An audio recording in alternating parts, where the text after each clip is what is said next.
after not having traveled much of last year, really making up for it this year. Had quite a few, cross-country trips.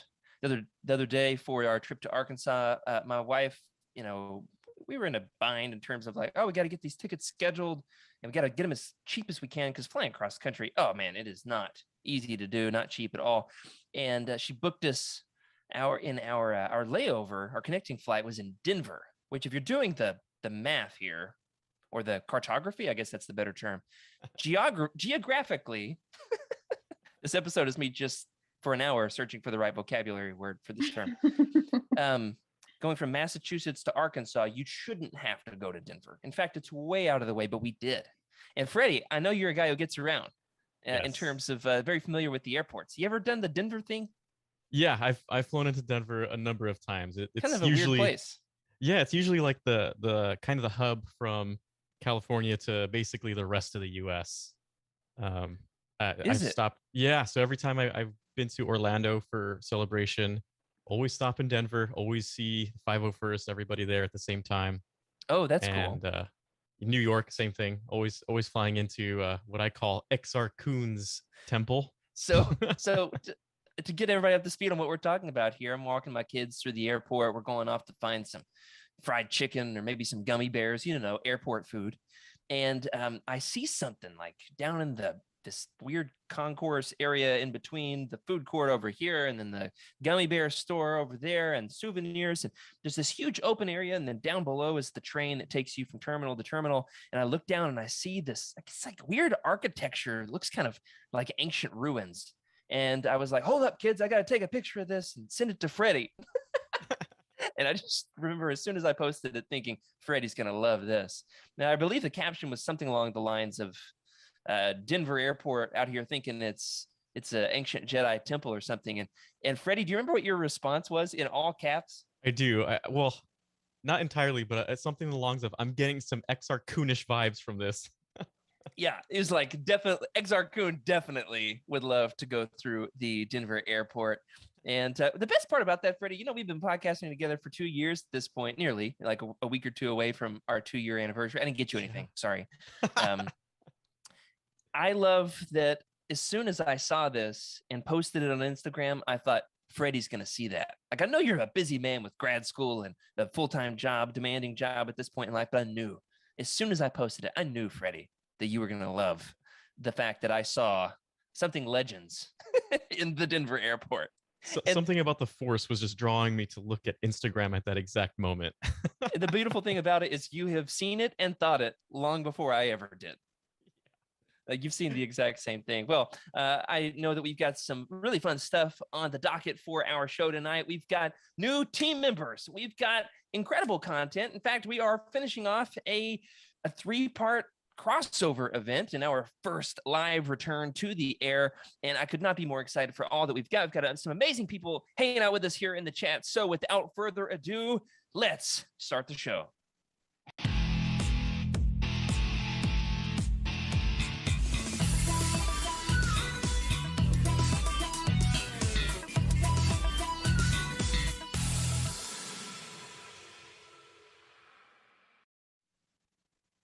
Hello, everybody, and welcome to Legends Lookback, proudly part of the Youtini podcast network, a Star Wars books show for people whose favorite song is the AOL dial-up tone, where we celebrate our rich EU history, as well as diving into lesser-known Star Wars classics. I thought about changing the intro to a Star Wars show for all of the outdated and irrelevant content in the galaxy far, far away. But yeah, I don't think it's going to make the final cut. But regardless of whether or not it does, I'm your host, Jared Mays, and I'm joined once again by my rad California co-host, Freddie C. What's up, Freddie? You've got mail. How exciting. So glad I waited an hour and a half for that. It was worth it. Yeah, so I'm pretty excited about this show because, as you heard in behind the scenes, we've got a couple of interesting people that I think you're all going to want to meet. So I think we should just, you all know me. Let's hop to the fun people now. That's right. Well, the we've been on noobs. hiatus for a couple of months here, and we've been putting together some new stuff behind the scenes. We're always looking to improve here at Legends Look Back. I had some buddies over the Discord the last couple of weeks saying they've been catching up on older episodes, and I was like, proceed at your own risk. Some of our earlier episodes, hey, we were still figuring this out as It's we went. rough. And it's amazing to see how far we've come. We've got some amazing content planned for the weeks to come, and to help us get there, we've got a new producer. My buddy from college, Rick Grace. Hi. How are you, Rick? Welcome to the show. Thanks, man. I'm super excited to be here and to get the show going. Excellent. Rick, why don't you tell us a little bit about how you got hooked up with Youtini? Yeah, so been a Star Wars fan a long time, like everybody, right? And about 6 or 7 years ago, I started really deep diving into the EU. And Jared and I are college friends, like you said, and so I would ask him questions because I knew from a weird social media thing that he was a deep Star Wars fan. It's another story for another time. What? Remember this whole Twitter thing we talked about? How I got your tweets to my phone directly because I didn't know how to turn it off, and so I got every single one of your tweets. And so he just said something about Star Wars books, and I was like, oh, maybe he knows something. So anyway, I asked Jared some advice. He got me set up, and then along came Youtini, and Youtini was a big part of my learning and growth as a fan of the EU. And so I've just been, kind of in the shadows being a fan and reading the guides, listening to the podcast, using the website, the bookshelf, all that kind of stuff. And so there's an opportunity for me to join the team, and I was all about that. And so now I'm here, and I'm excited to give back to the team and the community that has been a part of my fan experience. Awesome. Also joining us this week, we've also got our newest co-host, newest team member here at Legends Look Back. Of course, somebody who knows more about Youtini than almost all of us because she was in on the old school book box days of the company. And if you don't know what we're talking about, well, that just shows that you're new around here. Well, we've also got joining us this week, Emily Daybeck. How are you, Emily? I'm doing well. I was told not to talk before I was introduced, but apparently I'm not very good at following directions. So thank you for bearing with me. I got too excited and I just had to share immediately. So thanks for bearing with me. My Star Wars journey actually began with Youtini. I have never known a Star Wars fan day without it. Corey was actually my neighbor, and I helped stuff the book boxes like way back in the day when we were still doing that. And as a result, that's what got me into Star Wars. So I'm a pretty new Star Wars fan, only been a fan for about 3 years or so. And most of my experience is in canon, but I'm really curious about Legends. Boot her off. And I think Take her off I'm the not show, Rick. alone. I know I'm wildly unprepared for most of these conversations, but I don't think I'm alone. So if you two are new to Legends, then you are not alone. I will ask all the stupid questions and you can laugh at me as much as you want. I won't be offended. Very happy to be here. Well, we actually really want that perspective. And one of the things we love about Legends Look Back is, you've got folks like Trevor who know every last random short story that was ever produced on a website that was then immediately debunk the next day, that only he has the link to. The people who are so incredibly in the weeds that, well, they start their own Star Wars podcasts. But we also want to be the kind of show where people who are new to Legends can feel like this is accessible and that they are accepted. We want to be the most positive and friendly expanded universe podcast on the internet. And if we're not, well, we might just get there. And really excited about this new team. Let's talk about our recent acquisitions. We've been off the air for 2 months. Surely we've got some new stuff to talk about here. In fact, Emily, I can see that you're modeling your new recent acquisition. And I'm a little bit like on that line between jealous and frustrated because up until like 5 minutes ago, I thought you were wearing one of our trademark Legends Look Back logo t-shirts, which is like the exact same color palette. But tell us about what you got. To be on brand. Yeah. So this was actually a shirt that appeared in the laundry of in our laundry machine. Somehow it got lumped in with a friend of ours who was coming through. We live in a very small Army base in Fort Irwin, California, and we have a lot of rotating soldiers that come through, and he just needed to do some laundry. And then he said, "Hey, I've got this shirt. Like, I've got your shirt. If can I just drop it off?" And he came to the door with this shirt, which is definitely not my husband's shirt. Like, in no way, shape, or form would he ever wear this out in public. And so, like, he was about to go and like throw it away, and I was like, "Actually, like, if you're not going to try to like find the actual owner, I will happily take a Rocket Power vintage t-shirt. It's like straight up Nickelodeon brand too. There's no like off brand, like the tag says it. So I'm really great. pumped. That is so And it's awesome. free. Woogity. Yeah, you beat me to it, Freddie. I was about to say. I've only got one thing to say to that. What about you, Freddie? What you got to show off? Well, I don't have it with me at the moment, but it's not Star Wars related, although it makes me look like some sort of Star Wars character. I just finished up my scuba lessons, and so I had to buy all that equipment. So I've got. Oh man. Yeah, it kind of took a hit in the Star Wars realm of purchases, but Yeah. you know, I'm hoping to pick it back up now. Well, maybe you could discover like an underwater colony of people who have like rabbit ears and also huge teeth underwater while you're scuba diving, right? Find that or the raw edit of the holiday episodes. maybe that's under there. What are those whale creatures from the what was that book we read? Jedi Prince? Weren't there whales? Whalodons? Whalodons, yeah. Maybe you'll find them down there. Oh my goodness. How about you, Rick? Any recent acquisitions here for the segment that we need to get like a fancy transition with some custom artwork one of these days that we call Thracken's Thrift Store? You got anything for Thracken's Thrift Store, Rick? Yeah, so I did get a few things over this past week. I finally got caught up on some of the essential legends that were in the stores for the second wave, and so I'm getting some more of those. And I don't have them in front of me, and I think it's smart for me to stay in my chair. You probably don't know this if you're watching this tonight, but we did a soft test last week, and I got up from my chair, unplugged my router, and killed the stream. So I'm just going to stay right where I am. Accidentally, yes. It was not so I got a bunch this week, but I don't have it in front of me right now. But I will say I did finish collecting the Dark Forces books, and they're right there if you can see my bookshelf. There's just one of them. The other two are behind it, but I got all three. So I'm pretty excited about that. But yeah, that's pretty much it for me. I spent like at least half of my run this afternoon thinking about how much I want to get hardcover copies of the Dark Forces books.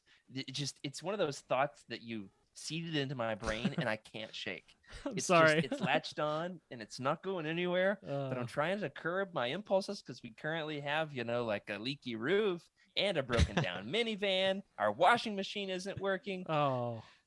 So it's like, adult responsibilities are going to have to take precedence over Star Wars. But I did make some purchases before those adult responsibilities came along. So I've got the next wave, the Essential Legends collections. Oh, I love how floppy these suckers are.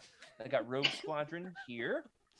My one gripe with this one is the side banner is a little bit off center. I feel like it would be really petty for me to send in an email that I want a replacement copy, but I might do it. Haven't decided yet. Regardless, it is gorgeous. I've opened it and flipped through it because it contains the single greatest opening line in a Star Wars book. You remember this when we covered this like 2 years ago, Freddie? Yes. You remember what the first line is off top of your head? I don't remember it. What is it? What is it? It says, "You're good, Corrin, but you're no Luke Skywalker." That's right. That's good. We also have Darth Zana, not Darth Hannah, Emily. She called her Darth Hannah on accident the other day.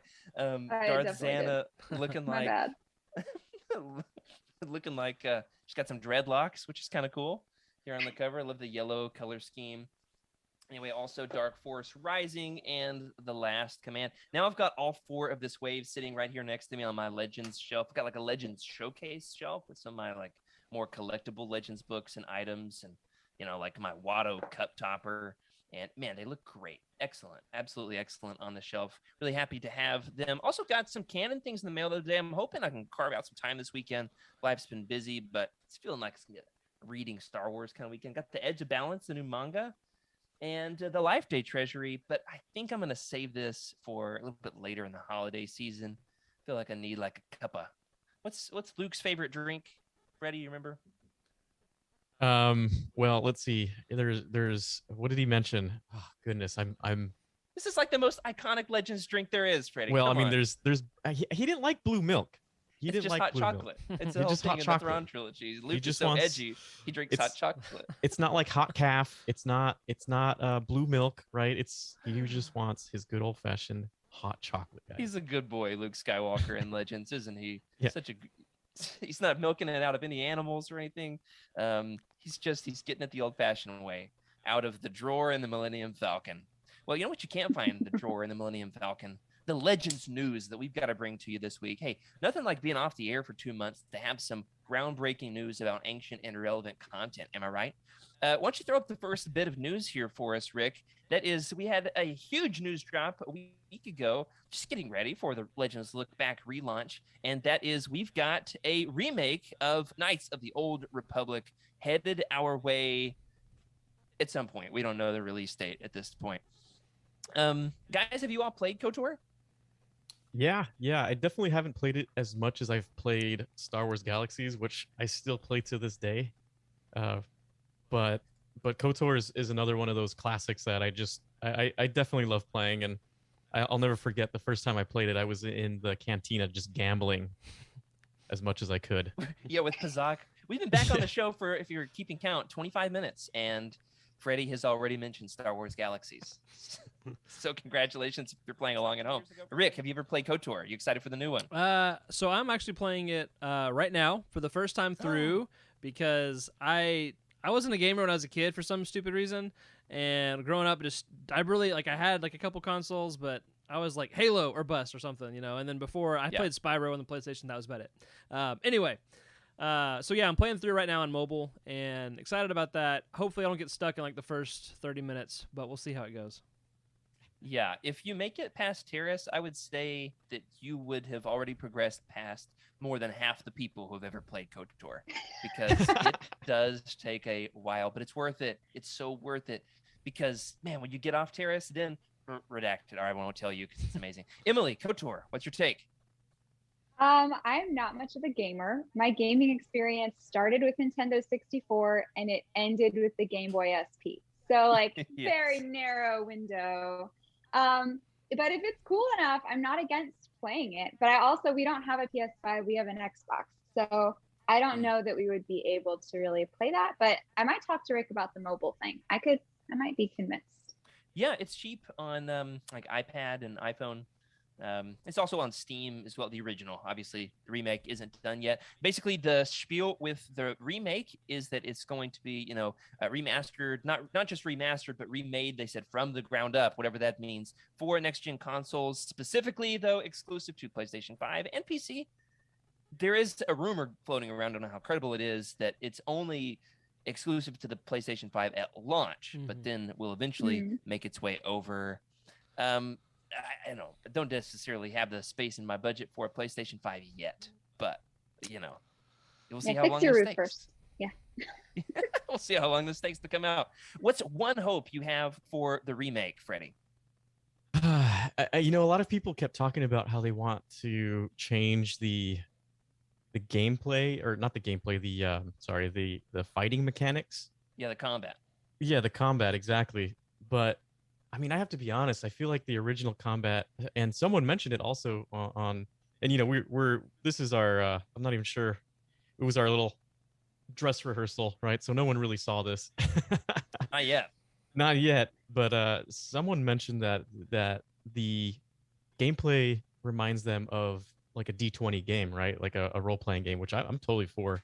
So I'd like to just see a tweak on graphics. Graphics, the art of Revan's high rendered HD face was amazing. So I can only imagine what that game would look like in today's video game graphic standards. I think it would just be absolutely fascinating. Yeah, definitely. Obviously that's all they showed. It was basically like, one step up from a poster. They could have just shown us a logo, but instead we got a little bit of footage of Revan looking slick. That's right, looking fly. And as he did so, it kind of made us think, well, is it even a he? Who's under that helmet? Because that was kind of the fun in the game, is you create your own character, and you don't exactly know who's under the helmet. And so it's a lot of fun to consider how this game could make some shifts going into the next generation. The one thing with combat that I hope they really preserve, which was this: if you had like you're starting out in the game. It's probably where Rick's at this point. Like a vibro sword before you get your lightsaber, and you're in the dueling ring. You're hacking away at the enemies. You would just hack the snot out of your opponent. Whack, whack, and it was like 10 damage. Nope, didn't do anything. It's like basically would have sling bladed people's faces right down the middle, and they're just like, not a scratch, bro. Give me your best shot. Is that the worst you can do? And even when you get your lightsaber later in the game, you'll go up against like a savage bug in a cave, and it'll take like 10, 20, 30 hits on certain opponents to take them down. I would like to see something of just how goofy that was preserved, because it's kind of the classic charm of the game, right? We're excited about this. Let us know in the comments. Let us know in the Discord. What are your hopes for the KOTOR remake? Are you excited to follow along on Rick's journey as he is playing this through for the first time? Freddie, why don't you take us away with the next little bit of Legends news? This is a fun little tidbit, isn't it? Yeah, this next one is awesome. I'm super excited for this, and I want this in my collection. Why? Because it is the Golden Book Story of the Faithful Wookiee, which is it's taken from the holiday special, I believe. It's got the same Boba Fett with his disintegrator rifle, I believe, and it honestly, I'm super excited to have that on my shelf. Yeah, I was thinking about this earlier today. It's the little Golden Book adaptation of the Boba Fett cartoon from the holiday special. Yeah. This is the most Legendsy thing ever. That just recently got put now onto Disney Plus, so it's relevant all over again. And also the fact that the rifle is what they use in the Mandalorian. What'd you call it? Pulse phaser? I think it's like a disintegrating rifle. It's the one that blows up Jawas, for crying out loud. That's what it is. You know what we're talking about. Plus or minus in this adaptation, Freddie? How many Jawas get disintegrated? Ooh, I'm hoping at least 5. I don't know that happened in the cartoon. I watched it recently when we did our episode on it. One thing I do want to point out is all the pictures that we've seen of the Golden Book so far does not have a Legends banner, so I'm assuming that this is now canon. Don't think any of the little Golden Books are canon. Oh my goodness. How about you, our new team members here? Rick, Emily, have you seen the Boba Fett cartoon from the holiday special? Oh man. Not. Rick probably has. So I've seen it once when I watched the entire holiday special like in one sitting, primarily because I just couldn't move. It's one of those you just can't stop staring. But I don't remember any of the details. So yes, but kind of no. Oh, it's available on Disney Plus at this point. Yeah. It only takes, what do you think, Freddie, 15, 20 minutes? Yeah, roughly. I'll give you this much. There's a plot twist. And it is probably the best thing from the holiday special. You think that's a fair assessment? I think so. It's fair. Oh, well, man. We've got some fun news with that. Coming up, though, we also have some kind of scary news. Freddie, we both got on the same day a delay on a book that we're really looking forward to. Tell the good folks what happened with the Star Wars Fiction Insider. Messed it up again. The Star Wars Insider Fiction Collection Volume 2. Yeah, it got delayed. We were supposed to get it sometime this month, and now it's delayed another month. And it's not the only Star Wars Legends book to get delayed. I feel like everything so far, we've gotten a few that have released on time, and a few that just seem to just keep getting pushed out. Well, this happened with the first volume, and we eventually got it. And spoiler alert, we're reading it for an upcoming roundtable for next week. So read it quickly if you want to be in on the roundtable. In fact, I was reading it today, and I've got some kind of weird information to share about this. You guys ready for it to get weird on our first episode back with Legends Lookback? Let's do it. Always. I am going to go on the record and call it the #1 New York Times best smeller, because this book smells amazing. There's something about, do you like that one, Rick? Rick's the king of dad jokes. I love it. It's great. I couldn't hear people's laughs in the chat, so I'm just going to assume they were laughing at Oh my goodness. Did you just now get it? No, I was laughing silently, Jared. Come on. Okay. Best smeller because it smells good. All right, open it up. Do it live on air if you've got it lying around. I got it here. Let me smell it. See if it's any good. All right, so there are no used copies of this. It just came out in May, unless of course you've got some crazy funks going on at home. I bet it does smell good compared to like the other one. It's pristine, and the paper is just the right quality. Yeah. Oh man. Well, I'm hoping whenever the volume 2 shows up, whether it's this month, next month, month after, that it smells at least half as good. The stories in it look good. I'm really enjoying volume 1. We're going to talk about it more next week. It's weird. It's odd, but at least for us, Freddie and I, our copies got delayed. Now, first time around, Freddie, comic shops still got theirs on the release date. So yeah, there were some copies floating around like over a month before I got mine. So if you're really dedicated, you could probably find it. yeah, but you might be able to find it, but you know, sometimes just waiting for that book to hit you, it feels so good to see it. Absolutely. Well, we've got another thing that's delayed. However, we've got some artwork to show off. That is the Star Wars Legends Rise of the Sith Omnibus. It's been delayed to November. I know the good news there is you've got some time to save money because these things are like $100. It is, at least for the KOTOR, it's like mine sitting right over here. The KOTOR volume is like what, 1,300 pages, Freddie? Yeah, I believe so. It's about, I think it is 1,300 pages. It's a massive 10-pound book. It is, yeah, absolutely. And this volume is going to be something similar. It looks like the Marvel Legends Epic Collections are being put out now.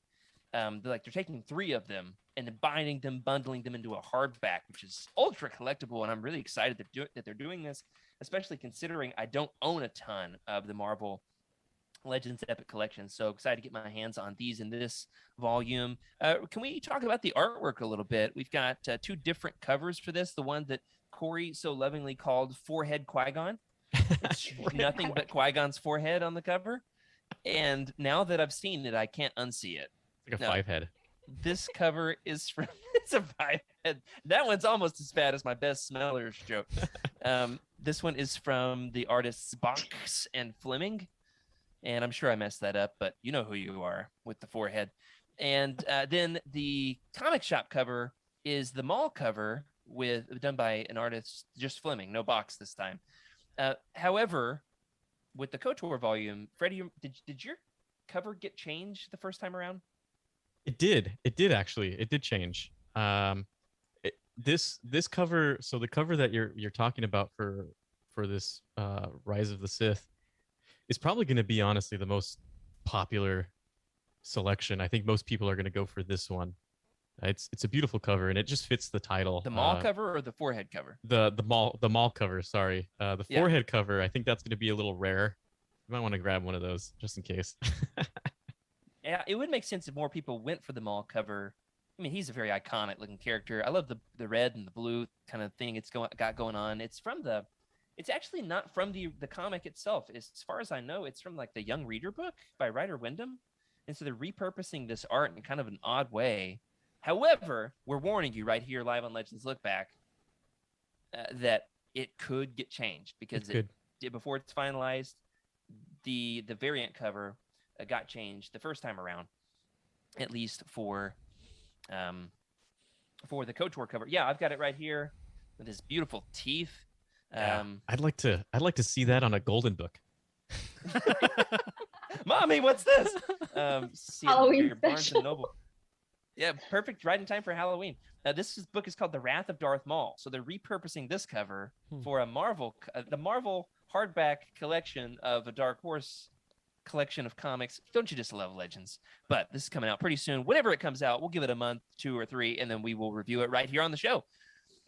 Also, we've got some other hardcovers announced. We don't have to spend a ton of time on this, but the next big hardcover omnibus was just announced a few days ago.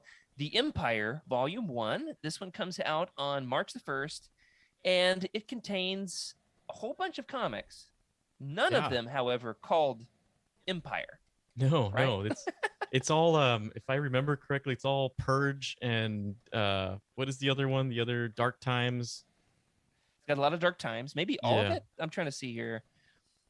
Yeah, so a lot of Dark Times. Yeah, it's very dark. Yeah, we've got some Republic in there. You've got some Purge comic books from 2005 to it looks like 2010 or so. You've got some Dark Times. the theory that I've seen going around the internet with these though is that they're not naming them these big omnibuy based off of the titles that are in them as much as the time period. So like the KOTOR omnibus, every single issue of Knights of the Old Republic by John Jackson Miller, the title of the omnibus is not Knights of the Old Republic by John Jackson Miller. It is called The Old Republic. Yeah. But it doesn't contain any of the issues of The Old Republic. Right. So it gets confusing, but they're naming them after eras, lending themselves, leading into the future where they can just use a volume 2 or a volume 3. So I'm going to go ahead and predict it right here. Volume 2 of Empire, whenever that comes out, is going to actually contain some issues of Empire. Yeah. I'm excited for Empire #1 because those Darth Vader comics, I think it's Darth Vader in the Ghost Prison. I really do enjoy that run. I think it's 2012. I've not read many of these at all. How about you guys? Emily, I know that you haven't read a ton of the comics. Or I have that wrong. Is it Rick? Have you read any of these issues? This is going to be fun for us to discover. I have not. I have not read a Star Wars comic, but I'm very much looking forward to it. I got some recommendations, and I will dive in, but I just need a little bit of time. There's a lot of information to start off with, but I'll get there. What about you, Rick? You don't have to read all 1,300 pages of this as your first go around. That might be a little much, but I mean, who knows? So for me, I maybe be like a couple steps ahead of Emily. I've read some comics, but mostly some of the canon, trying to get caught up with some of the newer stuff. But I'm a collector and I'm a sales addict. So all of those good sales we've had over this past year, like Force Day and a Star Wars Day and all that, I ate them up. So I have a huge collection of comics to read, and of course, Marvel Unlimited provides you with great access digitally, and I'm starting to get more physical copies too. So it's like that Michael Scott meme from The Office of, got it, I own it, read it, but no, I butchered the line, but you know what I'm talking about. Right. Oh my goodness. Yep. So one of the things I love about Rick is he's like the avid collector who still has a long way to go in terms of actually reading the content. Yeah. And so that's going to be the fun thing about Legends Lookback is he'll actually have to read these books that he's been collecting for years. I have read quite a few Legends books, especially the big ones, but there's still plenty that I haven't. The cover artist for Empire, you've got Dave Wilkins and Tsuneo Sanda. Tsuneo Sanda I've got actually one of his original art pieces. It's kind of got like this Japanese style wave around Yoda, using the Force to like calm the wave on a rock. I thought about you when I saw his name. I was like, I'm pretty sure Freddy's got something. He's awesome. I mean, the thing is, a lot of these books are the authors, sorry, not the authors, but the artists on a lot of these omnibuy are fairly big names in the Star Wars comic industry. So, you love to see it. Absolutely. Yeah, these are both gorgeous. We'll talk about these more on a future episode because we're going long here with the Legends Lookout segment, and it's our first episode returning. We've got so much to talk about. We've been off the air. There's a lot of news to catch up on. One last thing we want to say in the news segment here before we move on into the main show, that is a little bit of somber news and yet kind of a triumph at the same time, and that is the historic Star Wars Books podcast, Jedi Journals, a show that I know that both Freddie and I have loved for a long time, has just concluded with the September 2021 episode. I was listening to it today while I was running. Jay and Chris and Dennis, they've been doing this show for awesome. 11 years, Freddie. Yep. Yeah, and I honestly, I've been listening to them for about 11 years because I started listening to them in their single-digit episodes, like episode number 8 or something like that, and I've been listening ever since. And they are a reason why I wanted to do this. And I mean, they've 70 author interviews. Can you believe that? Oh man. Well, we've got our own spin on doing the Star Wars Books podcast, Star Wars Legends podcast. However, both Freddie and I have been big fans. We're definitely inspired by them. And the recent acquisition segment, hey, it's something that they do. Of course, we're doing it on video, so you can see it in HD, which is something they never did. But, hey, they did 70 author interviews over those 11 years. They had people they even got Aaron Alston before he passed away, which is cool.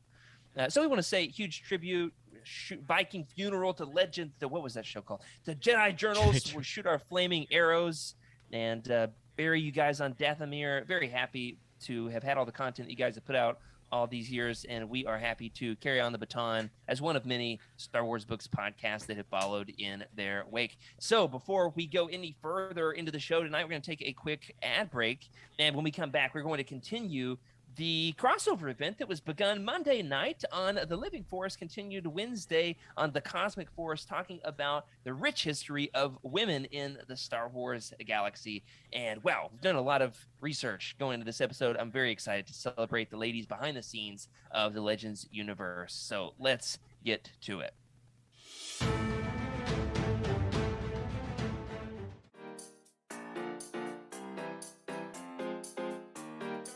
Lightsaber lamp, and I just like I just knocked over everything in my office so I could get this into the camera shot.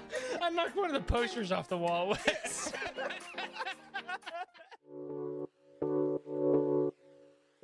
Anderson cover. I have heard the Anderson cover described by some friends of mine as one of their least favorite Legends covers, and I don't totally know why. Maybe it's just because Depa Billaba has this dead stare in the background. You know what it is?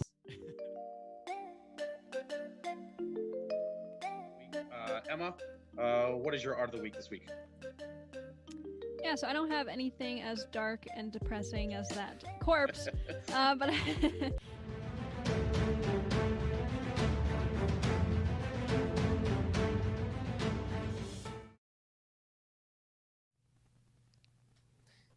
This event that we are doing tonight on the show is the third part, as we mentioned, of this three-part crossover event that was begun Monday. It was inspired, the entire idea and all the credit goes to our friend Emma Park over at the Cosmic Force, of course, filled in for us for a little while there in July and August on Legends Lookback as our producer. Emma had this idea to celebrate the women of the Star Wars galaxy across all the different shows in canon books, in comics, and in Legends as well. I've been really enjoying the event. Haven't listened to all of every episode, but I've listened to parts of both Mondays and Wednesdays. And really love the content that they put out. Now, I want to ask, why should we do a show like this? Why is it important to highlight the women behind the scenes of the Star Wars galaxy? And I'm going to ask our new female co-host. This is really fun to be able to actually not just have men talking about the women of the Star Wars galaxy. Emily, why do you think it's important that we do a show like this? Oh, I think celebrating female authors is important because they are in the minority still, or we as women in Star Wars fandom in general are still in the minority. And really, the only way you can truly write a woman well is if you are a woman yourself. To truly understand the complexity of being different. And honestly, I'm just celebrating the diversity of the fandom in general. I just think that celebrating diversity can never be a bad thing. Yeah, absolutely. I agree. And here's the thing, Legends can kind of get looked at as like, oh, well, it was just by dudes for dudes. And sometimes when the women were written, there's basically two main tropes that ladies can fall into in some, though not all, of some of the older Star Wars content. And that is either, well, they are the awesome kind of scrappy girl who loves getting her hands dirty and can totally take any dude in a fight. Or the other trope, which is the love interest for the men. And of course, one of the things we want to highlight in this, of course, is the fact that there is a lot more nuance, even in Legends, which of course there are, these two tropes that can be pitfalls, of course, in storytelling. Nevertheless, we are going to highlight some of the characters. We're going to spend more of our time on this episode talking about the creators behind the scenes in the Legends universe, because of course, we did an episode on the ladies of Legends, the characters themselves. That is episode something, got in here, episode 25 with Meg back maybe about a year ago. And so that would be a fun one to check out if you want part 4 to this roundtable, some bonus content. Now, Rick, let me ask you, you're new to the team here. Did you catch our most recent crossover event that we did before, Women in Star Wars? That you did with Legends Lookback, you mean crossover? Yeah, Legends Lookback, Cosmic Force, and Living Force. Or was it Living Force? Game Nights. Yeah, and Game Nights. Right. A couple months ago. Give me a hint. It's got pheromones. Pheromones. And it's quite the opposite Jeez. of what you would hope for in a let's say it's a little insensitive. I don't think I did. I was catching up on some of the other shows. I haven't caught all of them, but it's not ringing a bell. Tell me more. Well, we'll have Pretty to sure send about the hat.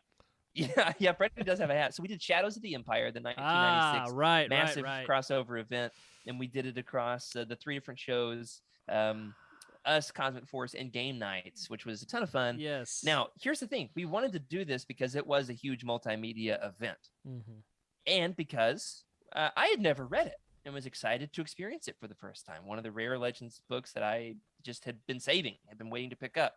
So I planned this whole thing, took months on this, got lots of different people involved, wrote articles for the site, played through the video game. I even bought the collector's edition Atomic Purple video game. Little did I know, man, this book was super problematic. So Eric jokingly said on Living Force Monday that, well, our first crossover event was about possibly the most sexist thing Star Wars has ever done. And so this is a much needed course correction. We'll call it a very different crossover event. Nevertheless, I want to be very clear on the record. I did not know. And it is possible to enjoy the book and to say, there's some things here we would have done differently, some things we don't like, even some things we can call disgusting. Nevertheless, you can still enjoy the story. We're going to celebrate it as a very fun book. It doesn't have to be for everybody, but we are really excited to go a different direction with this crossover event. Isn't that right, Emily? Oh, yes. It's time. Did you read it? Did you read Shadows of the Empire? I did not, but I cringe. Honestly, that has been one of the main reasons why I've kind of avoided Legends, because I feel like there was an era of really all sci-fi and fantasy books where they just didn't do the best job portraying complexity in women. Right. So anyway, I'm just excited for this new era. That's why I mostly stuck with canon. It will be good to have your perspective when those things come up, and you'll have to call us on it. I do think that you'll be surprised along the way with some of the female characters. I would say Mon Mothma. All right, here we go. Let's pick our battles here. Mon Mothma is better in Legends than in canon. 100%. She's more well-rounded. She has more agency. She's better developed. And I don't think she's assassinated. Isn't she assassinated in canon? I don't know. I think that happened. Or maybe it was an attempted assassination. I have to go back and reread all my canon books. Not just that, but she led an entire rebellion while she was under attack without even realizing she was under attack. Yeah. Her body, right, was almost falling apart, and she was still leading the empire, or the empire. What kind of rebellion. revisionist history is this, Freddie? I was just about to quote, "This attack on my life has left me deformed and scarred," but that's the wrong leader too. So yeah, well, I think Mothma. you'll be surprised along the way, and part of the reason for that is there were some amazing female creators in Legends. Now, I'm going to ask, don't look at the show notes here. Look away for a minute. If you've already read them, forget everything you've looked at. I want to just, based on the authors that you know and love, of course, we've got some great Legends authors like A.C. Crispin, Christy Golden, Karen Travis. Of course, there's so many others we're going to talk about. But let me ask you, if you were to just guess, what one female Legends author has written the most Legends books? Who would you, if you were just pulling it off the top of your head without having done any research, who might you guess that it is? Let's start with Freddie. Well, the earliest that I can remember, at least for now, is the author of my favorite book, Kathy Tyers, and I cannot think of anybody before that. So Kathy Tyers has only written two full-length adult Legends books, Truce at Bakura. Now, here's the question for you, Freddie, without looking in the notes. Do you know her other book? What was her other book? I can't think of it at the moment. It's nowhere near the Truce at Bakura. In fact, it's when you see her on this list, it's Balance kind of point. like, oh, right. Why'd she write that one? Yeah. The 7th book in the New Jedi Order. She only wrote the one. It is, however, one of the 5 hardcovers. So there's that. There's that. Yeah. But no, she does not take the cake as the most prolific Legends writer. How about you, Rick? Who would be your guess? Well, so I actually did look at the notes, and so I know this. So I don't know if you want me to spoil it now or just let someone else guess. All right, so let's take yourself back in time like a week ago. Who would you have guessed? A week ago, I was one of the many in Star Wars fandom who did not realize that AC Crispin was a female, and so I would, now that I know that, my mind's blown, and I'm like, wow, that's awesome. So I'll say AC Crispin. Well, you're not the only one. There's somebody else on the team. Maybe it was Emma. Yeah, the A is Anne. Right. It stands for Anne. I just discovered about her this week, tragically, that she's dead. I didn't know. She passed away in 2013. So I learned that while watching The Cosmic Force the other day.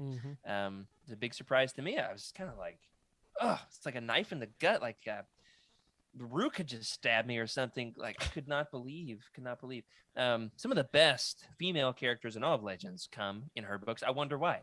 It's almost like they were written by a woman, right? Rhea Theron, who is kind of the inspiration for, what's Emma? What's her name? The main Kira in Solo, right? The kind of rebellious love interest for Han, who's got her own agenda. Of course, we've got the big Barnes and Noble leather-bound hardcover. You ever seen this thing, Emily? I know cool. Like the other three of us are kind of big collectors. Have you seen this thing? So cool. I definitely have that. It is just one of my favorite books. Look at Jabba sitting on the back here smoking a hookah. Oh, I would buy that. Well, Barnes and Noble. Gorgeous. You can use Amazon Youtini affiliate links, even at barnesandnoble.com. Right. So AC Crispin, I have not read all three in their entirety.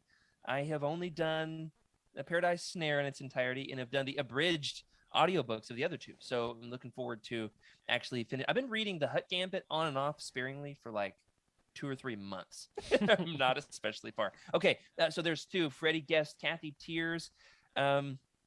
Rick's guess retrospectively was AC Crispin. She's only wrote the trilogy. So her only Star Wars books were the Han Solo trilogy. It's crazy. Okay, and Emily, your guess. What female Legends writer would have been, you've read the notes at this point. Maybe just ask you this. Still don't have an answer. Which of these writers had you even heard of? That was my answer. Wildly unfair question for someone who is so new. But the last person I remember you guys talking about was Christy Golden. So that's my answer. Yeah, I feel like you guys talk about her a lot. Sure. Oh, okay, she's written. Okay. She's written several canon books. And this is kind of the thing. I think a lot of canon fans wouldn't even know that she started in Legends. And so, no, she, however, was not the most prolific. Now, we got the correct answer in the chat. I want to give a huge shout out to our buddy Average Joe. Joe guessed Jude Watson.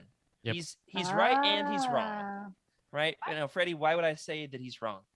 Well, I mean, I was honestly shocked that it was Jude Watson because, I mean, Jedi Apprentice, Jedi Quest, and the Last of the Jedi books. You have it in the chat, and I was thinking about that. I was thinking of Jude Watson or Judy Blundell. Yeah, Blundell. That's why I said that he's only half right. Yeah, because exactly. Jude Watson isn't her real name. That's a it's pen her. name. It's her. What do you call it? What do you call it? A pseudonym, pen name or right? Pseudonym. Exactly. I So was like another word for that. I thought so too. Interestingly, Jude Watson is Judy Blundell. If anyone didn't know that. Yeah, man, she's written not just Star Wars, but in some other franchises as well. I mean, she's an absolute workhorse. She's cranked out so many books to her name, and you don't have to be a huge fan of Legends Lookback to know they are absolutely some of my favorite Star Wars books. That 3 series connectivity, that whole universe that she built up across those young reader books, they are fantastic. She can cram into like 200, 120 pages of this young reader book, so much world building concerning these like new planets that she will take people to. But outside of the young reader books, the most prolific then following Jude Watson, we've got Rebecca Moesta, who wrote alongside Nancy Ann Richardson, and then her husband, Kevin J. Anderson. She co-wrote the Young Jedi Knights books and the Junior Jedi Knights books. So that puts her up at about 20. Did a lot of editing as well. Oh, did she? Yeah. Blowing so many other Star Wars writers out of the water. I mean, even Timothy Zahn, he's written 16, right? Wasn't that the number? 13, 16? It was one of the drunk trivia night questions. I wrote it and have already forgotten the answer. I think it's 16. He's written 16 books. You think about the 30 that Jude Watson has written. Really, really amazing stuff. And besides that, we do have quite a few authors who have written 3. And so both AC Crispin, Christy Golden, and Karen Travis. Karen Travis has written more than 3. So Karen Travis, I believe, then comes in first among adult female writers who've done adult Legends books, right? Honestly, in my opinion, Karen Travis wrote some of the best war-centric Star Wars books with the Republic Commando books. Absolutely. Yeah. We're going to talk more about her in a second, but let's start back chronologically in the early days of Legends with these female creators. First and foremost, a creator I was learning a little bit about the other night on the Cosmic Forest is Mary Jo Duffy. She wrote in the original Marvel Star Wars run. Rick, you mentioned that you've done Marvel Unlimited. You ever touched into this old school stuff? The 1977 series? Not yet. I'm excited to. It's wacky. There's Hoojibs. There's Jackson. You've heard of Jackson. Oh, yeah. Our buddy Jose's favorite Star Wars character. Well, she wrote every single issue from issue 70 onward. It's like maybe 2+ years, could be 3 years that she wrote on the mainline Marvel series. So one of the original EU writers was a woman, and I would say one of the most underrated, somebody who's never talked about. Had you even heard of her prior to this, Freddie? No, honestly, I haven't. And I would say most notably, in terms of her contribution to the larger Legends universe, she brought back Shira Bree, who was like Luke's girlfriend from earlier in the series, a little love interest. She's like, you know what? We're going to bring back, he's got a lot of love interests in Legends. She brings back, one of her first moves as a writer is to bring back Luke's ex-girlfriend, turn her into the Dark Lady of the Sith with a light whip. Yeah. Yeah. Talk about some female rage. Man, Lumaya, one of the coolest female characters for sure. So Mary Jo Duffy, hats off to you as we want to revive the interest in her as a Legends storyteller. And then secondly, the only other comics creator that we will talk about is Jan Duursema, who wrote alongside John Ostrander. For my money, one of the absolute best Star Wars creators there ever was. Co-created the characters Aayla Secura, Quinlan Voss. She worked on the Republic series, Legacy, as well as many other Star Wars projects. I've got a little piece that I've written for the site that hasn't gone live yet, all about her and her contribution. Freddie, you're a big Duursema fan? Oh yeah, man. Especially Duursema's art and her storytelling and comics. It's first of all, it's hands down. Jan Duursema is one of my favorites when it comes to that content. I enjoy it every single time. You think about her being a comics artist, but she's more than that, right? Oh, totally. Yeah, she doesn't do just art. She does, she does everything. It feels like. Right. Well, you think about comics creators, they work, especially during kind of this period, early to late 2000s, worked, I guess we just call it the 2000s, early, mid, and late 2000s, work very much in tandem with the writer. And so they're developing story together. And so you think about the writer is not just a writer. They're helping create, the visuals in their mind that they then transfer to the writer. But then the illustrator is also having a huge effect on the story as well. So definitely love what she's been doing. She's even been contributing on some High Republic covers. I was sorting through my stacks the other night to see if I've got her autograph, and I can't find it. So that's bugging me. That's going to have to change. We talked about the creators in comics with Mary Jo Duffy and Jan Duursema. We've talked about the young reader creators with the writers Jude Watson and Rebecca Moesta.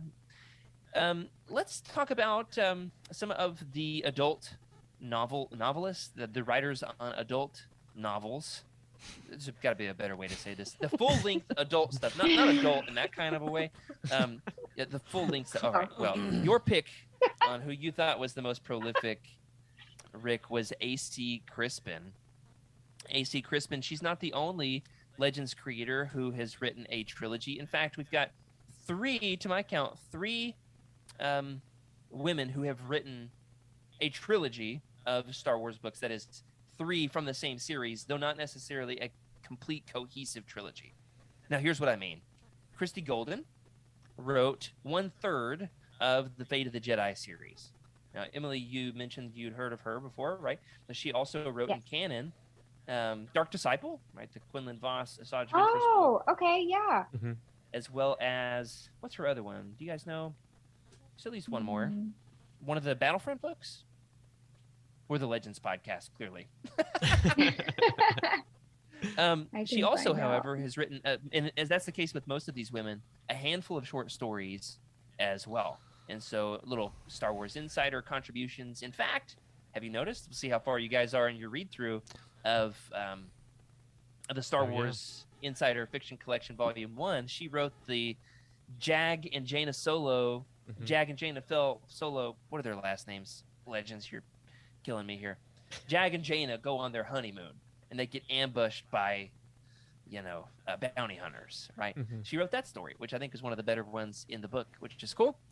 Wrote 1/3 of the Fate of the Jedi series, kind of filling in after Karen Traviss had left the lineup after having written the Legacy of the Force series. So tell us a little bit, Freddie, about Karen Traviss. Yeah, so Karen Traviss, so in my opinion, has written some of the most war-centric Star Wars books. I mean, I know we've got the X-Wing books, but that takes you into the pilot version of war. But these Republic Commando books, and she had a whole lineup, and unfortunately, it just didn't go the right path, and that series didn't quite get finished, which always hurts a little bit. But at least we have a little bit of closure with her blog, I guess, her website, on her thoughts on how things. Yeah, well, that's the thing with both Christy Golden and Karen Traviss. They both had Legends books that were canceled. Yeah. Not because they did anything egregious, but because publishing, there's always contracts, and you're working with other creatives, and sometimes the visions conflict. And well, Karen Traviss, of course, had hit the floor, I think 2 or 3 different books. The one most infamously would be Imperial Commando 2. Yes. In which on her site she kind of gives like the plot of what she was going to do with that. So there's a way to tie up that loose end for sure. She wrote 1/3 of the Legacy of the Force series. For my money, one of my top 10 Legends books, which is Legacy of the Force Book 2, Bloodlines, the one with I call it the Christmas Boba Fett cover, right? Because it's red and green. Not Hot Dog Boba Fett. Not Hot Dog Boba Fett, Christmas Boba Fett. It's a different Boba Fett, right? And now here's a fun little game. If you guys aren't looking at the notes, Karen Traviss, of course, is most famous for having written the Republic Commando books. We just talked about the fact that she has also written 1/3 of the Legacy of the Force series. She wrote every third book on this rotating cycle of authors. 3 authors on each of these series did 3 books apiece. She's written 2 other full-length adult novels in Legends. Do you know what they are? Karen Traviss has written prolifically the Republic Commando series and Legacy of the Force. What else did she write for Star Wars? Let me see. Wild guess. There's no wrong answers because clearly you have no way of knowing this. You know what's funny? Rick is looking at his shelves. No cheating, Rick. You said I have to look at the notes. Average Joe, you got me. Oh man, I can't think of anything outside of Republic Commando, Legacy of the Force. Okay, yeah, Average Joe's got one, the Clone Wars novelization. So we're thinking about somebody who writes these militaristic, gritty, edgy books, and then she wrote the adaptation of the, very goofy. That the movie itself was kind of some of the goofier Clone Wars that they did. They had to find their way. She adapted that into, as a novel, which was amazing to think about. Definitely one of the kind of more obscure facts about Legends that Karen Traviss, this prolific war writer, adapted the Clone Wars cartoon. That's right. Okay. Just to add on to that, I'm trying to remember where Karen Traviss, where I've seen her before, right? Not just Star Wars, Gears of War and Halo. Yeah. She's also written those books, so she understands war. Well, I think our buddy Tim, Taco Tim, has been reading her Halo books, which is cool. Yeah, excellent writer. She stirred up a lot of angst, man, for a woman to anger as many fanboys as she has. It's really quite the accomplishment. And it's not for the fact that she has, written female characters that are upsetting to men, which is often the case, right? It's that she has written such strong men. So it's really interesting, her angle as a writer. And we're thinking about the male-female perspective here. I think she's written the most complex, both hardcore and sensitive men in all of Star Wars, don't you think? Yeah, I think so. I think you're right. At least that's Also, go ahead. that's what you gather from the Republic Commandos, right? They all have their own unique characteristic and their empathy with it, you know. My favorite thing that she has created is now, Emily, Rick, if you guys haven't read these books, you're going to think I'm lying here. Tell me if it sounds like I'm making this up. She wrote a hermaphroditic flying six-legged dog. Does that sound real? You know, it's Legends. Anything goes, right? This is why I wanted to be on this show. Because what? Yeah, the best character in all of Star Wars. Absolutely. Oh Myrd my or goodness. Myrd. Absolutely. Myrd. You're welcome to join the Myrd fan club. Myrd How the do you bird spell dog. that? Myrd. That's a good question. Thank you for asking. So does that make MYRD. fans of murders or murderers? Oh, there it is. I told you he's got the dad jokes, y'all. I told you. That's what I'm here for. Karen Travis has written one other adult full-length Star Wars book. Average Joe in the chat gives us one more shout out, which is right, but it's a novella. That's Boba Fett, A Practical Man. It's like a 100-page novella, not a full-length novel. Her other full-length novel is one of those random kind of one-off Clone Wars books. Clone Wars No Prisoners. No prisoners. yeah. Is her other one. So There's an go ahead. question: Are all of her books in that same era? If they're talking Republic Commando, Clone Ah. Wars, and No Prisoners, are those all right there together in the timeline? They're in the same era because they're Clone Wars. Right. The TV show doesn't quite fit the same continuity, and That's she true. tried in her novel to make it fit. Yeah. Okay. And No Prisoners is a good book. It's like a Rex Ahsoka book. It's not quite in line with the Republic Commando books. It's kind of doing its own thing. I see. And then the Legacy of the Force series is way on the other end of the timeline, right? What do you think? the Oh, okay. timeline That's placement true. That's is true. for that, Freddie? Like 30, 40 after the Battle of Yeah. Yavin? Yeah, I would say so. Okay. But she carries forth a couple of characters from the Nice. Republic Commando series, Mhm. right? A couple of the Mandos. At one point, Jaina goes over to hang out with Boba Fett and learns how to fight dirty like a Mando, which is awesome, absolutely awesome. Now, there's one other great Karen of Legends, and I don't mean this in like a Karen of Karen kind of way. There's two great Karens of Legends, Karen Travis, and then the lesser-known Karen, Karen Miller. Emily, why don't you tell us a little bit about Karen Miller? So she wrote some Clone Wars books, Wild Space and Gambit Siege, Gambit Stealth, and then 2 other short stories. Right, she wrote this little duology. Have you read these, Freddie? I have not. I have not read those yet. I'm looking at them, and I've got them somewhere in one of my shelves. They're absolutely some of the most underrated Legends books. Her Clone Wars books are exceptional. Mhm. Don't have to know me very well at all to know that Clone Wars Wild Space is one of my top 10 favorite Legends books. Yeah. We're noticing that a lot of my top 10 favorite Legends books have come from some of these female authors. Clone Wars Wild Space is the Obi-Wan and Bail Organa buddy cop book. Yep, it's so good. It's so amazing. Episode 3 or 4 of Legends Look Back, we did that one with Eric, which was a ton of fun. And but then the Gambit Siege and Gambit Stealth books are like Anakin and Obi-Wan taking down against like a biological weapon. There's like a manufactured deadly virus. Really a good read right now during the pandemic, that's for sure. That's right. You really want the Jedi to eliminate the deadly plague. The 2 great Karens of Legends. We need to get like a business card or like a trophy sent to them. The 2 great Karens of Star Wars Legends. Rick, as the producer, I'll let you handle that. While you're on it, why don't you tell us a little bit about some of the women who wrote, kind of the one-hit wonders of Legends? So women who wrote like only 1 or 2 full-length Star Wars books. Let's see. This is for me, right? Yeah. So Kathy Tyers. That's one. Yep. Let's see. Martha Wells. Yeah, she wrote. She just came back recently for something in canon. I can't remember. She wrote Razor's Edge, the Princess Leia book. I'm trying to think. Oh gosh, I want to cheat so bad. All right, who am I forgetting? Doing well. Oh, come on. Not sure if you can remember the author of it. It's one of the best names in my opinion. Oh. Crystal Star.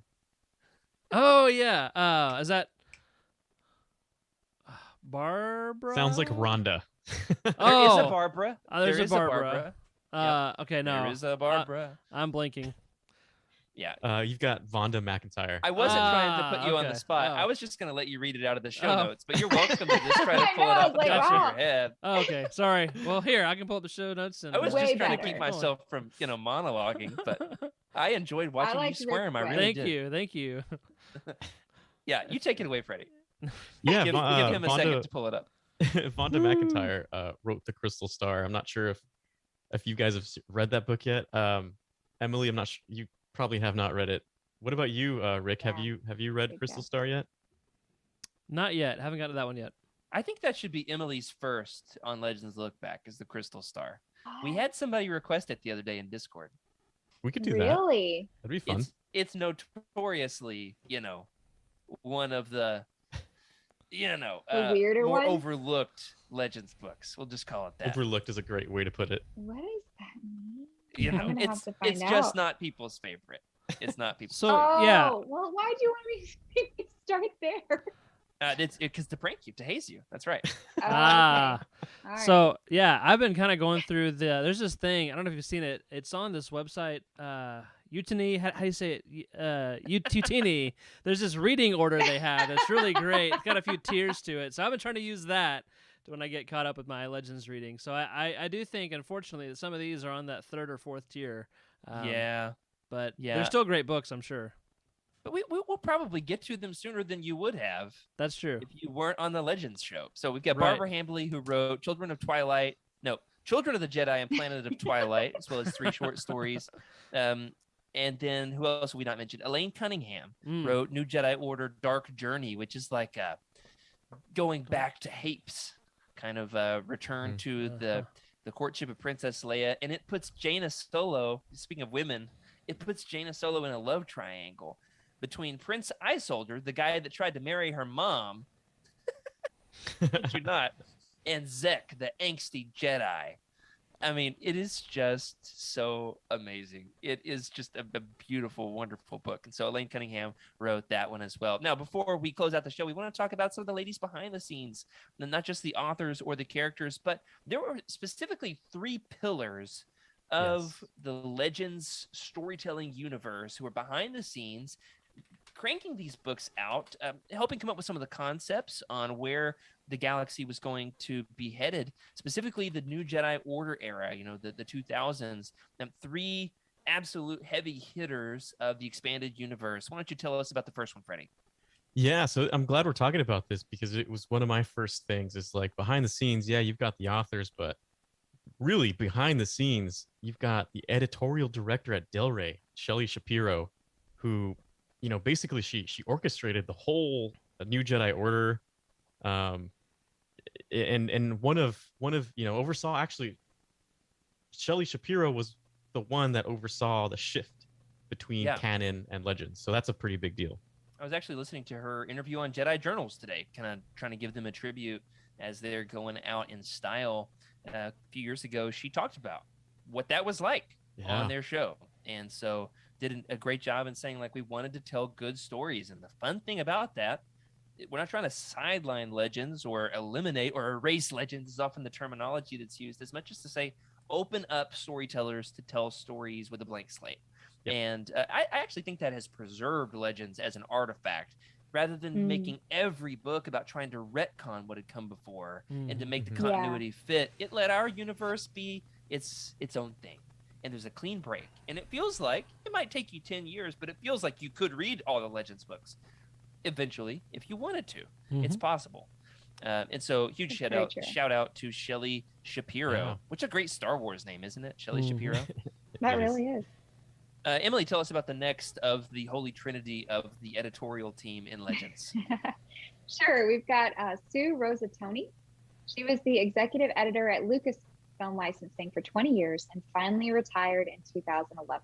Wow, 20 years. And she collaborated in that, it's a long time. She collaborated in that big New Jedi Order planning session. So they brought in somebody from Lucasfilm Licensing, and then with the Del Rey team, and then James Lucino and the Legends, the New Jedi Order authors, and they all went out to this Chinese restaurant, and that's notoriously where they came up with the name of the Yuuzhan Vong. because there was something on the menu at this Asian restaurant that looked like Yu Zhan Vong. It wasn't exactly. They changed a couple letters, but they were like, "What should these villains be called? How about this?" Just look right there on the menu. Yeah, so she was involved in that whole decision as well. So and cool. Rick, close us out. Yeah, so we also have Lucy Autry Wilson. It's a cool middle name. Never seen Autry like that, man. And so, director of publishing at Lucasfilm, came up with the idea for a multi-book series longer than a trilogy, which is still I'd say, a lasting legacy. That's right. And then named Prince Zizor. How cool is that?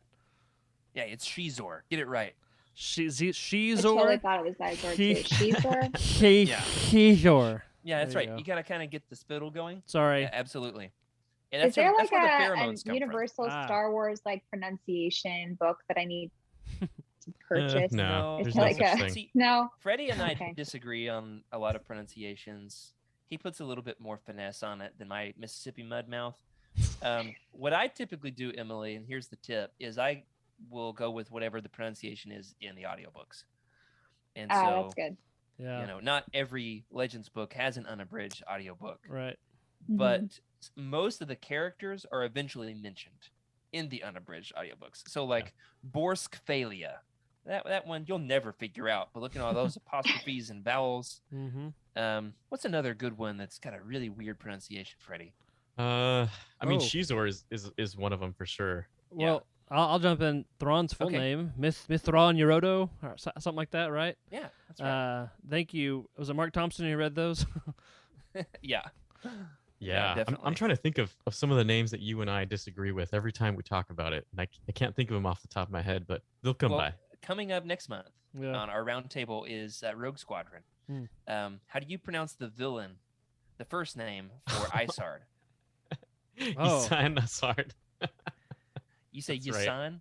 They say it Yasan, yeah. differently. Mark Thompson, I can't remember exactly what the pronunciation is.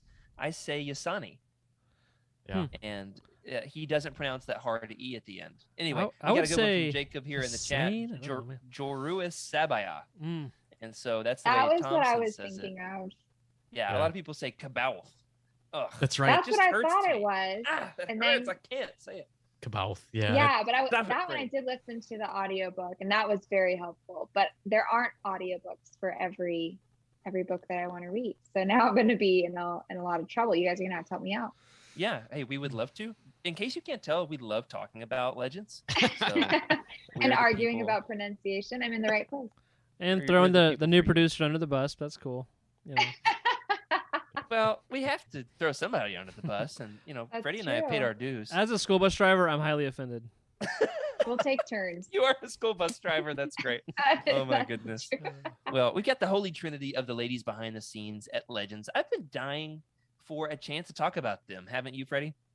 Yeah, I have, because we always talk about the strong ladies of Legends and the strong ladies of Star Wars, but we have to understand as well that there are some very real strong ladies in the presence in the presence of women in Star Wars is permeating through everything, right? We've got Shmi, we've got all of the powerful politicians and leaders, and obviously it leads into canon and the women of canon as well, and the women of not, we didn't even mention a lot of the comic side of everything too, Right. and Yeah, they're all we over didn't the mention place. Ayla Sakura or Anya Solo.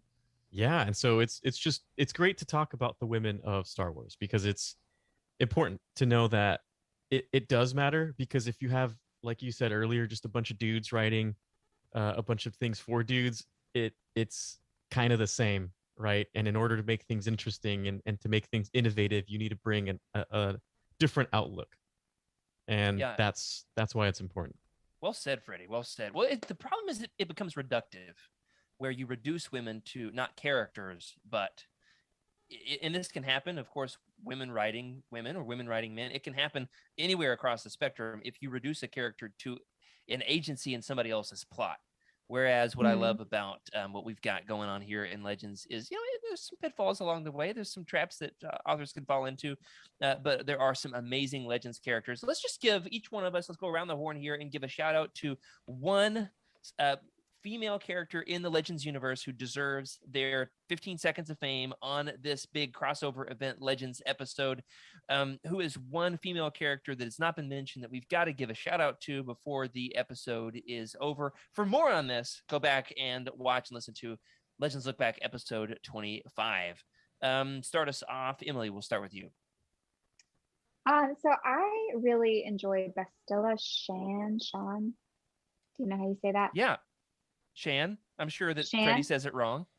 Sean. I feel like Sean is a more like Star Warsy way to say that, but I really like her character. I only read her in one book though, so this is all coming from what is it, the Old Republic Revan? Yeah. But having her be a stay-at-home mom, basically, as a Jedi, and to like survive her husband being on a different planet, could be dead for just years, and she just kind of kept on keeping on. That was pretty inspiring to me as a stay-at-home mom. So I was like, I see you, Bastilla. I'm on your side. Look at this. I love that perspective. Whereas I read it and I was like, they reduced Bastilla to a stay-at-home mom. You're like, I appreciate that she's a stay-at-home mom Jedi because she represents me. See it. I mean, That's there are right. no mom Jedis to begin with, but like, I mean, you have Shmi, and that's about the only stay-at-home mom. That. Yeah. Not supposed to do that thing. Okay. Rick, how about you? So I'm gonna go way off the beaten path here, and this isn't a character that has a lot of, I guess, great traits, but just a character that isn't talked about a lot. And okay, I'm probably gonna say this wrong too, but Admiral Dala from the Jedi Academy trilogy, was super interesting to me. And looking at how her name's spelled, is she a clone? Curious. Tassi Dala. Oh, are there two letters next to each other? Two vowels, Two vowels next to each other? That's a red flag for sure. I I've never know. thought about that, Rick. Oh my gosh, you're blowing my mind. Is she a clone? Rick, have you read any of the like way later in the timeline Star Wars books? Have you read like I don't know if it's Legacy of the Force or Fate of the Jedi? Have you gotten to those yet? No, I'm trying to go chronological-ish, and some of those that are whole series I want to read together, so I'm waiting on those. Let me just give you this, Rick. She comes back, man. And she plays a huge role in one of those big 9-book series. Nice. Okay, I'm excited. A huge role. Oh, it's juicy stuff. Oh my goodness. I'm so excited for you. Okay, Freddie, who's your pick? I'm gonna smell the book real quick. Yes, do it. Got this nice papyrus, dusty, a little bit of sourness in there. Yeah, that is an old book. Trusa Freddie's Bakura. favorite book. Yeah, it's my favorite. Definitely number one on my list. So Gariel Captison is, there's a lot of great characters. So there's Mirax, right? You've got Mirax Winter, who's basically the alpha soldier, in my opinion, for the rebellion and for Princess Leia's BFF. Exactly. But to be honest, Gariel Captison is one of my favorites for a couple reasons. She's a very strong character. I believe she's a governor or some sort of political head in I can't remember the name of the planet. Senator. Something like that. Bakura. What am I talking about? So anyway, she has a sort of love interest with Luke, but she also realizes that if she does that, she's being irresponsible, and she basically tells Luke, like, look, I got to take care of my people. Yeah. So imagine saying no to like the most famous man in the galaxy. Yeah, and I've always, and the way they explain who she is, right? She's got, I believe, like gray eyes, and it's crazy. And she was my first crush when I was growing up reading it too. So I always had to give her senator that rejects Luke Skywalker. That was your pick. Oh, totally. That's amazing. We're learning so much about Freddie tonight. That's great. Seriously, that sounds like a good prompt for a future show. Wait, who's your Legends crush? Yeah. Maybe right now. Would that be something we could talk about? Write it down. Behind Star Wars. That is great. This episode's going long, so not tonight, but eventually. Yeah. My pick, very briefly, very drastically different than Freddie's, rather than somebody that I was attracted to, is a bearable, so somebody who could eat me. Leia's Jedi Master, Saba I can't even say this at the very end of the show here. Saba Sabatine. She's like a kind of a reptilian, similar family to the Trandoshans, but she's this Jedi Jedi Master that Luke discovers. She's got her own colony of Jedi younglings, hatchlings that she's raised out of their eggs. And then she comes in, becomes part of the new Jedi Order, Jedi Council, one of the masters on the council. She trains Leia as a Jedi. She is absolutely one of the most capable, confident, entertaining. She's motherly and also an excellent warrior, and totally will like rip your arm out of your socket. I could talk about her all day, apparently. Oh my goodness.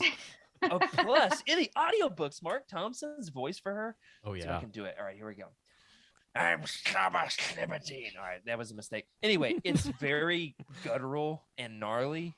It's unbelievably cool. Well, wish I hadn't done that. You know what I am glad that I did do, however, is this episode of Legends Look Back. This has been a ton of fun. Very excited to have the new team here as we're moving forward. Lots of great things planned in the future. The good news about taking 2 months off is, hey, we have got all kinds of fun things coming up in the pipeline. Now, Rick, can you show off the graphic that has our next 2 upcoming roundtables for the good folks to see what's going to be coming their way? We're going to do as good a job as possible in getting this out to you guys 2-3 months ahead of time so that you can read along with us if you want. Next up, we've got the Star Wars Insider, the Fiction Collection Roundtable.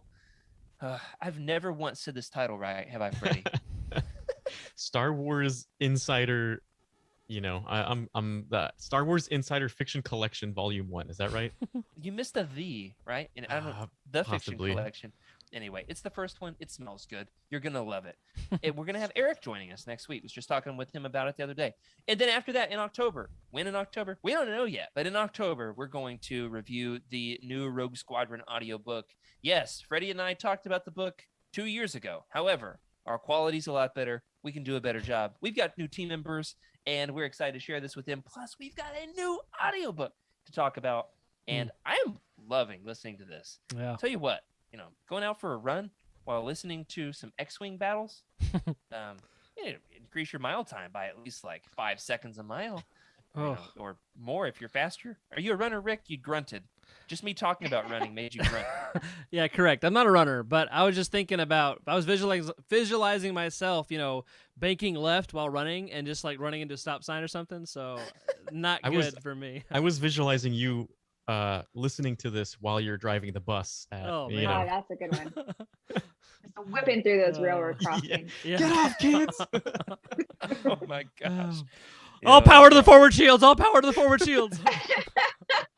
You would be like the most famous bus driver in North Texas, that's for sure. That's the thing. I don't know if Northeast Texas is the right market for that. So probably not. Well, that does it for this week. Thank you everybody for joining us for Legends Look Back. Thanks to everybody who's been hanging out with us here in the chat. Hey, it's been a long show. We've got a lot to talk about, and we are really excited that we have had you along the ride here for us. Huge thanks to Emma from the Cosmic Force in helping conceptualize this crossover event. We hope we did it justice. If not, well, we can go on for another 2 hours, apparently, if we need to. I cut a lot of content from this episode due to time.